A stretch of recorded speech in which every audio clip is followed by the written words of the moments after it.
नमस्कार, आज हम बात करेंगे समुद्री गाय यानी सी काऊ और जिसको डुगोंग भी कहा जाता है इसके विषय में, क्योंकि हाल ही में आईयूसीएन ने एक रिपोर्ट जारी की और इस रिपोर्ट में कहा गया कि भारत में डुगोंग की स्थिति जो है उस पर खतरा बना हुआ है।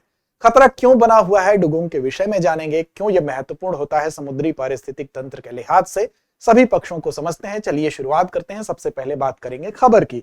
खबर यही है कि ये रिपोर्ट जो आईयूसीएन की है, इसी रिपोर्ट के आलोक में यह बताया गया है कि जो डुगोंग भारत में पाए जाते हैं, एक तो इनकी संख्या बहुत सीमित है और इस सीमित संख्या के अलावा इनकी कुछ ऐसी विशेषताएं हैं जिसकी वजह से अगर इनकी संख्या कम होती है, जैसे मान लीजिए मछली पकड़ने के दौरान ही इनकी मृत्यु हो जा रही है या उद्योगों के प्रदूषण की वजह से इनकी मृत्यु हो जा रही है, तो इनकी संख्या अगर कम होती है तो वो रिकवर करना बड़ा मुश्किल है। क्यों मुश्किल है, इस सवाल का जवाब भी आपको मिलेगा। इसकी वजह से ये कहा गया है कि भारत में इनकी जो संख्या है वो 200 से कुछ प्लस माइनस आसपास, एग्जैक्ट संख्या बताना मुश्किल है, लेकिन एक पहले से ही इनकी लिमिटेड संख्या है और उसका प्रभावित होना, अगर ये प्रभावित होता है तो इसको रिकवर करना बहुत मुश्किल होगा। तो इसी रिपोर्ट के आलोक में आज हम बात करेंगे। सबसे पहले इसके विषय में जानेंगे कि सी काऊ या डुगोंग जो है इसका एक परिचय, ये होता क्या है। तो देखिए, सी काऊ यानी समुद्री गाय भी इसको साधारण भाषा में लोग कहते हैं, डुगोंग इसको कहा जाता है। बेसिकली ये क्या होता है, ये एक समुद्री स्तनधारी है, यानी कि मैमल है, मैरीन मैमल है, और ये 10 फीट के आसपास का एक जीव होता है जो कि समुद्र में पाया जाता है। लगभग 400 केजी के आसपास अगर वयस्क है तो इसका वजन भी होता है। ये शाकाहारी होता है, यानी कि ये पूरी तरह से किस पर डिपेंड करता है, खाता क्या है, यानी कि अगर दूसरी छोटी मछलियों को या अन्य जो जीव जंतु हैं समुद्र में अगर उनको नहीं खाएगा तो ये क्या खाता है। तो इसका नाम सी काऊ इसीलिए रखा गया क्योंकि यह पूरी तरह से शाकाहारी यानी कि समुद्री घास पर निर्भर है। तो जो सी ग्रास होती है ये पूरी तरह से उसी को खाता है। तो याद रखिएगा, सी ग्रास यानी कि समुद्री घास को खाने वाला पूर्ण रूप से ये कैसा है, तो स्तनधारी और शाकाहारी। स्तनधारी ये होता है और साथ साथ पूर्ण रूप से क्या है, शाकाहारी जीव है। अब ये जीव महत्वपूर्ण क्यों है, महत्वपूर्ण क्यों है, इस पर भी हम आएंगे, बात करेंगे। इसकी आबादी वैसे ही 200 के आसपास ही है, एग्जैक्ट आबादी बताना मुश्किल है। अब आईयूसीएन ने ये कहा है कि ये इसकी जो कंडीशन है वर्तमान में वो वल्नरेबल है। आईयूसीएन की जो रेड लिस्ट होती है उसमें वल्नरेबल इसकी कंडीशन बताई गई है। साथ ही साथ जो वन्य जीव संरक्षण अधिनियम है उसकी अनुसूची 1 में ये दर्ज है। तो आप समझ सकते हैं कि इसकी स्थिति क्यों खतरनाक है। अब देखिए, इसकी स्थिति के खतरनाक होने का कारण क्या है। कारण तो यह है कि इसकी संख्या कम है ही, साथ साथ इसकी जो प्रजनन दर होती है, यानी कि सबसे जो जरूरी चीज है वो जानना आपके लिए यह है कि इसकी प्रजनन दर, अगर मान लीजिए किसी जीव को नुकसान पहुंच रहा है, उसकी संख्या कम हो रही है, लेकिन अगर उसकी प्रजनन दर ज्यादा है तो वो उस कम होती संख्या को वो क्या करेगा, मृत्यु दर को जन्म दर से वो मैनेज कर लेगा, उसको बैलेंस कर लेगा। लेकिन इसकी जो जन्म दर है वो बहुत धीरे होती है क्योंकि कई वर्ष लगता है, इसके वयस्कता का जो टाइम होता है वो और साथ साथ इसके गर्भधारण का जो समय होता है वो दोनों बहुत ज्यादा होते हैं, लंबे होते हैं। इसकी वजह से अगर इनकी मृत्यु होती है तो इनकी संख्या को रिकवर करना बड़ा मुश्किल होता है। इसीलिए ये कहा जा रहा है कि इनकी अगर मृत्यु हो रही है, चाहे वो उद्योगों के कारण, चाहे वो किसी अन्य मानवीय गतिविधि के कारण, तो वो चिंता का विषय है। चिंता क्यों है, इनसे होने वाले लाभों की वजह से, क्योंकि ये समुद्री पारिस्थितिक तंत्र के लिए महत्वपूर्ण होते हैं। कैसे महत्वपूर्ण होते हैं उस पर भी बात करेंगे। तो ये तो एक परिचय था हमारे समुद्री गाय के बारे में, यानी सी काऊ के बारे में। अगर इसके विषय में हमें ये जानकारी नहीं होगी तो समुद्री गायों का अस्तित्व संकट में पड़ेगा। ठीक उसी तरह से जैसे आपको अगर सही जानकारी नहीं होगी, सही मार्गदर्शन नहीं मिलेगा, तो आपकी तैयारी भी सही दिशा में नहीं जा पाएगी। सही मार्गदर्शन जरूरी होता है अनुभवी टीम के माध्यम से। इसीलिए दृष्टि आईएएस कई बार ये देखी, हमारी टीम ने यह महसूस किया कि कई बार बजट के वजह से हम अनुभवी शिक्षकों से पढ़ने से वंचित रह जाते हैं। तो बहुत से ऐसे छात्र जो दृष्टि आईएएस से जुड़ना चाहते हैं और कम बजट में एक बेहतर विकल्प की तलाश में है, तो उनके लिए दृष्टि आईएएस अपने सिल्वर जुबली वर्ष को पूर्ण करते हुए एक ऐसे कोर्स को लेकर आया है जो कि आपके लिए है सिर्फ 24,999 रुपए में। और इस कोर्स का नाम है GS studio foundation live online course. यानी कि फाउंडेशन का मतलब ही हुआ कि इस कोर्स में 24,999 रुपए के इस कोर्स में आपको प्रीलिम्स से लेकर मेंस तक का संपूर्ण जो है तैयारी आपको केवल 14 माह में कराई जाएगी। और इस कोर्स में खास बात यह भी है कि ये कोर्स लाइव ऑनलाइन है। लाइव ऑनलाइन का मतलब स्टूडियो से ये लाइव होगा, यानी कि जो क्वालिटी होगी वो बेहतर होगी। एडमिशन प्रारंभ हो चुकी है। हिंदी इंग्लिश दोनों माध्यम में ये कोर्स चलेगा। अगर आप 2027, 28 या 29 के लिए तैयारी करना चाहते हैं, या आप कहीं जॉब करते हैं, या आप सुविधाजनक तैयारी चाहते हैं, किसी भी जगह से किसी भी तरह से पढ़ना चाहते हैं, तो आपके लिए एक बेहतर विकल्प है, पॉकेट फ्रेंडली है। सबसे बड़ी बात कि बजट अब बाधा नहीं है अनुभवी शिक्षकों से पढ़ने में। तो डिस्क्रिप्शन में आपको लिंक मिलेगा, उस लिंक पर जाके आप अपनी सीट को लॉक कर सकते हैं, या अगर आप चाहें कॉल करना तो आप कॉल भी कर सकते हैं। हमारा नंबर 8750187501 है, उस पर आप सारी जानकारी को विस्तार से ले सकते हैं। आपको करना क्या होगा, नए बैच की शुरुआत, ध्यान रखिएगा, नए बैच की शुरुआत हिंदी माध्यम का जो बैच है वो है 9 दिसंबर शाम 5 बजे से, और इंग्लिश मीडियम का 10 दिसंबर को शाम 6 बजे से प्रारंभ हो रहा है। डीएलपी यानी दृष्टि लर्निंग ऐप आप गूगल पे भी जाके सर्च कर सकते हैं, और आप डीएलपी हमारा जो दृष्टि लर्निंग ऐप का जो ऐप है उसको भी आप जब खोलेंगे तो ऐसे आपको दिखाई देगा, और यहां पर जाने के बाद आपको एक्सप्लोर यहां लिखा हुआ दिखाई देगा। तो एक्सप्लोर पे आप जाएंगे, और एक्सप्लोर पे जाने के बाद जैसे ही आप टच करेंगे आपको यूपीएससी दिखेगा। यूपीएससी में जाते ही आपको हमारा ये कोर्स दिखेगा, जिसमें कि जीएस स्टूडियो फाउंडेशन कोर्स आपको हिंदी माध्यम का यहां दिख रहा है, यहां पर GS studio foundation course English medium का दिख रहा है। यहां पर अगर इस कोर्स से संबंधित किसी भी डिटेल को आप जानना चाहते हैं तो डिटेल के लिए आपको क्या करना है, व्यू डिटेल पे जाना है, दोनों जगह आपको दिख रहा होगा, या व्यू डिटेल्स लिखा हुआ है, या अगर बाई नाउ पे, तो यहां पर बाई नाउ का ऑप्शन है, यहां से भी इस कोर्स को आप ले सकते हैं और इस कोर्स का लाभ उठा सकते हैं। तो ध्यान रखिएगा, आपके लिए यह बेहतर कोर्स है।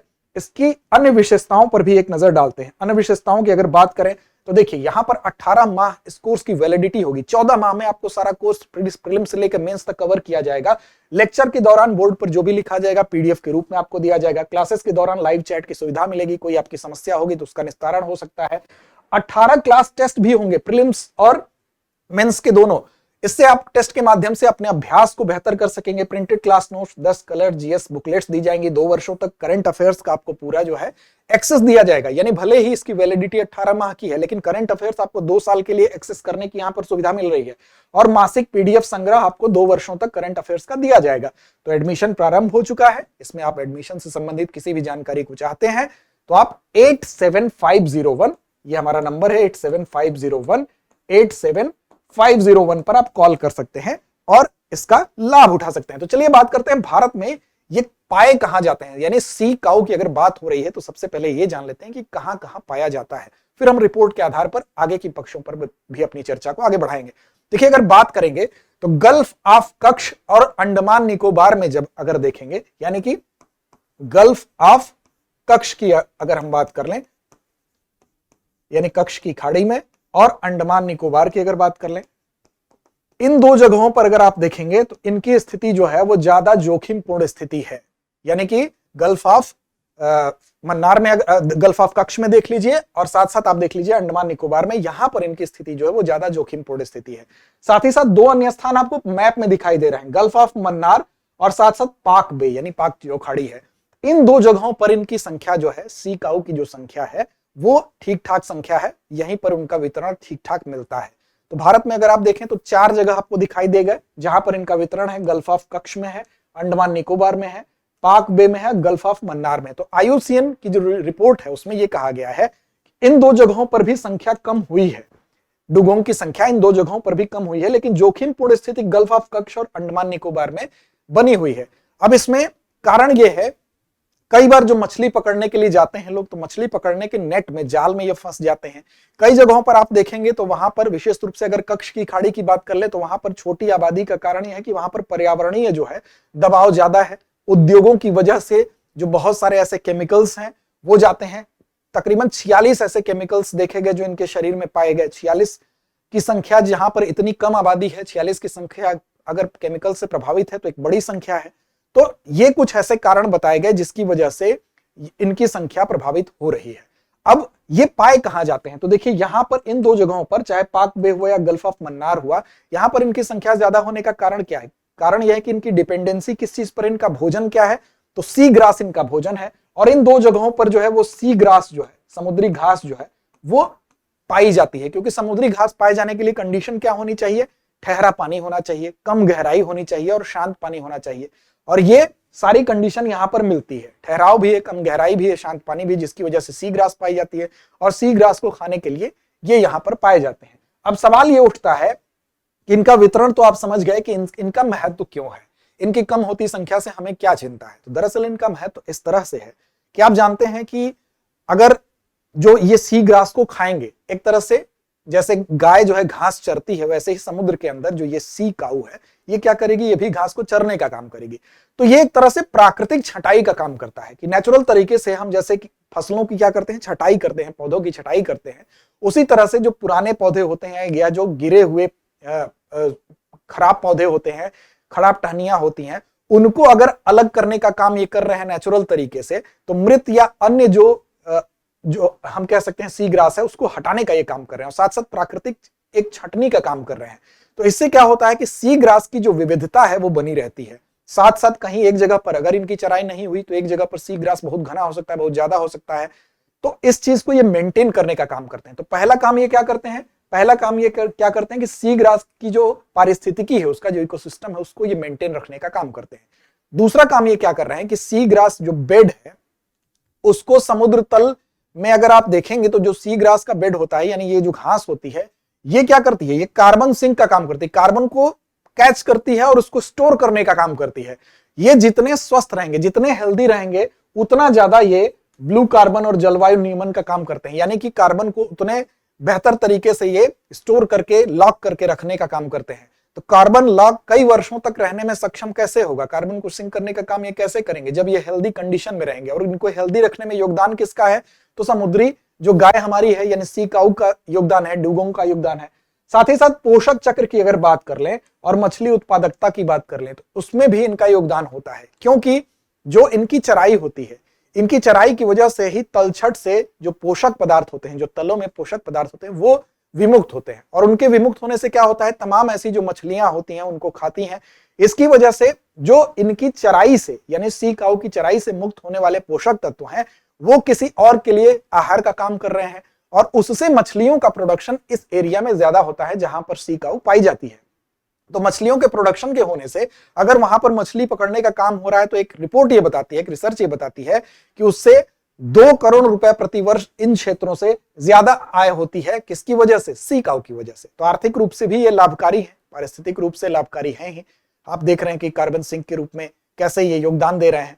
इसके अलावा ये भी कहा जा रहा है कि सांस्कृतिक रूप से भी इनका महत्व है, क्योंकि बहुत सारी प्राचीन नाविक कथाएं हैं, जैसे मरमेड की कथा है, उसमें भी इन्हीं से प्रेरित बताई गई है। तो एक उसका अलग पहलू आप कह सकते हैं कि सांस्कृतिक इंपॉर्टेंस के तौर पर भी आप देख सकते हैं। अब खतरे में क्यों है, तो खतरे में इसलिए है कि कई बार जो नेट होता है उसमें फंस जाते हैं, प्रदूषण की वजह से इनको दिक्कत होती है। कई टॉक्सिक जो एलिमेंट्स होते हैं वो इनके अंदर चले जाते हैं। लगभग 46 ऐसे डुगोंग जो है पाए गए जिनमें की टॉक्सिक एलिमेंट्स पाए गए।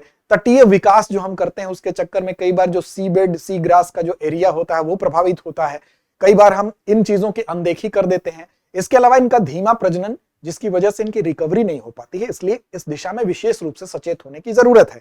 हालांकि अगर आप देखेंगे तो 2010 में एक टास्क फोर्स का गठन किया गया था। उस टास्क फोर्स में कंजर्वेशन ऑफ डुगोंग नाम से एक टास्क फोर्स बनाया गया था। फिर 2022 में अगर आप देखेंगे तो वर्ष 2022 में भी आप देखिए तो यहां पर पाक बे कंजर्वेशन रिजर्व स्थापित किया गया था। पाक बे कंजर्वेशन रिजर्व, याद रखिएगा, पाक बे कंजर्वेशन रिजर्व ये स्थापित किया गया था। कब ये स्थापित किया गया था? वर्ष 2022 में। इसके अलावा वर्ष 2025 में जो IUCN ने भारत के पहले डुगोंग संरक्षण रिजर्व मान्यता देने के लिए पाक की जो खाड़ी है, पाक बे है, उसके लिए प्रस्ताव भी पारित किया था। और ये ऐसा अगर होता है तो जरूर इनके संरक्षण में योगदान होगा। तो इनका संरक्षण क्यों जरूरी है आप समझ गए होंगे। तो चलिए अब एक जवाब दीजिए सवाल का कमेंट बॉक्स में कमेंट करके। सवाल आपके लिए हम छोड़ते हैं कि भारत में डुगोंग की सर्वाधिक संख्या किस स्थान पर पाई जाती है। विकल्प आपके सामने है, अगर आपने ध्यान से सुना होगा तो बहुत आसानी से आप जवाब दे लेंगे। कच्छ की खाड़ी, मन्नार की खाड़ी, पाक की खाड़ी, सुंदरबन क्षेत्र। तो इस प्रश्न का जवाब कमेंट बॉक्स में दीजिए। लड़ते रहिए, अपने लक्ष्य की ओर बढ़ते रहिए।